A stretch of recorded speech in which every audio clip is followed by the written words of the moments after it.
Good afternoon, ladies and gentlemen, and welcome back to the Ora News broadcast. It's now time for our English edition, Monday through Saturday at 6 p.m.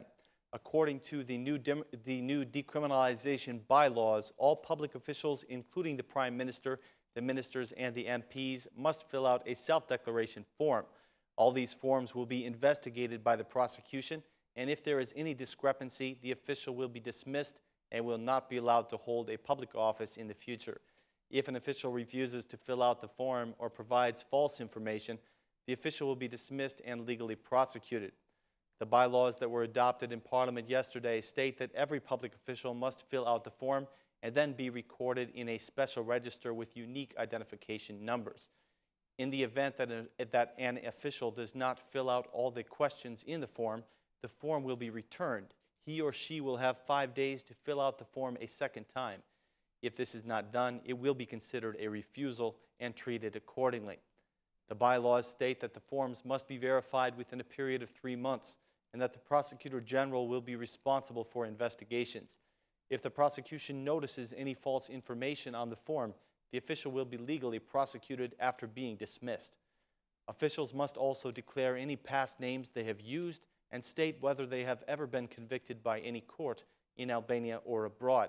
They must answer whether they have been investigated by any foreign authority, committed any offense, or have been arrested for any reason. Lastly, they must declare the addresses of any homes they own outside of the country.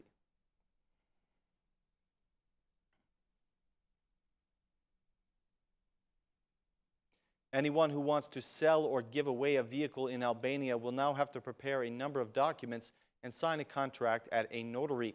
The practice of avoiding taxes when selling vehicles privately has caused the Ministry of Transport to enact stricter regulations. This is being done in the framework of the Operation Against Informality, and it will keep vehicles from being purchased or sold if the owner has unpaid obligations.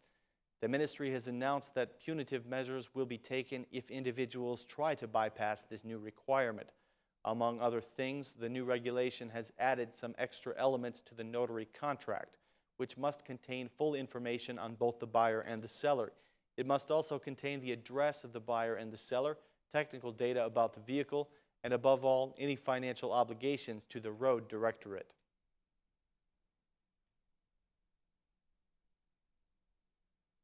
The government has established a fund of $5 million for the winner of a tender called Increasing the Physical and Digital Security in High Schools. The project includes 60 high schools all around the country, 6 of which are in Tirana. The director of one of the high schools says that they only have 3 cameras on the school property, which according to her is not enough. She made the following comment about the initiative to install more cameras. What I've wanted for a long time is for the inside of the school to be monitored. Everything is under surveillance outside, and so all of the staff and students control their behavior. On the inside, though, we need cameras in the classrooms and hallways, she said. The tender is not only for Tirana. Safety cameras will also be placed in other Albanian cities, including Berat, Elbasan, Korça, and Gjirokastra.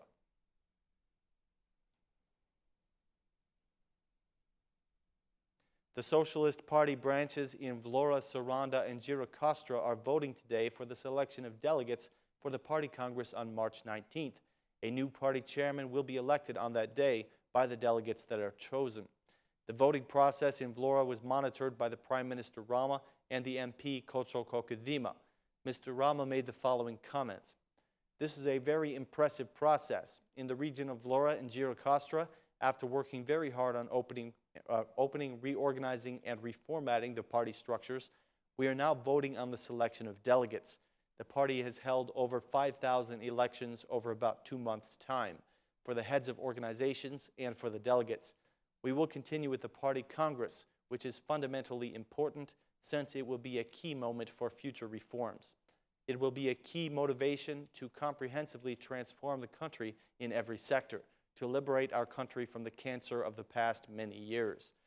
The Socialist Party has an obligation to lead the country in the right direction, said Prime Minister Rama.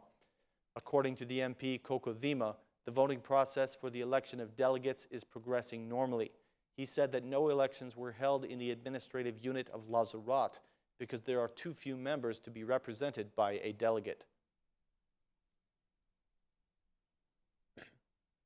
Tirana's mayor Erion Veliai took part in a ceremony today for the first anniversary of the youth center in Tirana. He responded to some recent criticism, saying that he is being attacked because he is changing the perspective of the city. Mr. Veliai compared the current situation with that of a year ago, saying that the people who are opposing the playground today are the same people who opposed the youth center. He said, "Anyone who thinks that today is the first time that public works have been rejected should remember that the exact same thing happened a year ago. The same forces that wanted to stop progress a year ago still want to stop it today. I am glad that in another year we will be gathered in some other place saying, what was all that noise about? So much trouble over a playground in a place where we already planted 2,500 trees. The children deserve to have their own place just like the adults," said the mayor. The Minister of Social Welfare also spoke at the event, saying that 4 more youth centers will be opened in other cities of Albania, just like the one here in Tirana. Just 20 days after the forest moratorium entered into force, the head of the State Environmental Inspectorate has said that 9 violations have been found. He made the following announcement today. 9 violations were found within 20 days after the law on forest moratorium was passed. 9 administrative measures were imposed at 50 million old lek each, for a total of 450 million lek in fines. The violations were discovered in Fier, Elbasan, Leja, Tirana, Korça, and Shkodra. 59 cubic meters of timber were seized in total. In addition to numerous and daily inspections on the ground, the main focus of the inspectorate has been to inform the citizens and the stakeholders about the legislation and to inform them about the measures that will be taken to enforce it, said Mr. Agassi. The chief inspector announced that the Environmental Inspectorate has conducted 750 inspections across the nation in February alone. He called the citizens to report any violations of the forest moratorium using the new app called My Environment. The municipality of Tirana and the Embassy of Kosovo are commemorating the 18th anniversary of the death of Adem Yashari, the hero of the Kosovo Liberation War. The ambassador of Kosovo and the mayor of Tirana paid homage today at the statue of the legendary hero. Mayor Veliai made the following statement. "I am glad that together with the Embassy of Kosovo, we continue to commemorate the death of Commander Adem Yashari. In order to progress, we should look back and see how we managed to get where we are.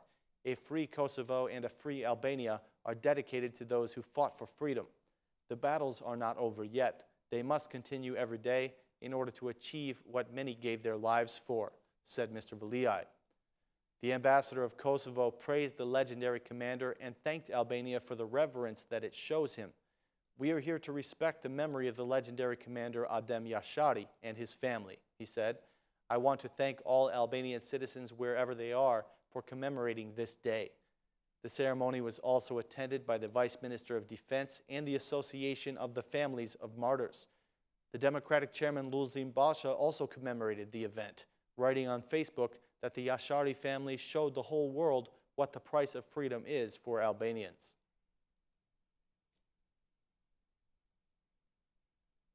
That's all of our news this evening. Thanks again for watching. We'll be back again on Monday with more translated news in English. Have a great weekend.